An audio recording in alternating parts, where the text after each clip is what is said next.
Bakit mas maraming nagsasabi na mas masaya yung childhood ng mga batang 90s kaysa sa ngayon? Bakit mas maraming nagsasabi na yung mga batang 90s mas swerte sila kasi mas masaya yung mga naging childhood experiences nila? Simple lang. Mga batang 90s, pakinggan nyo to. Lapit ka konti.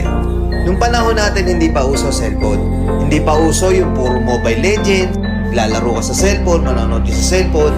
Lahat ng laro natin nung bata tayo puro physical.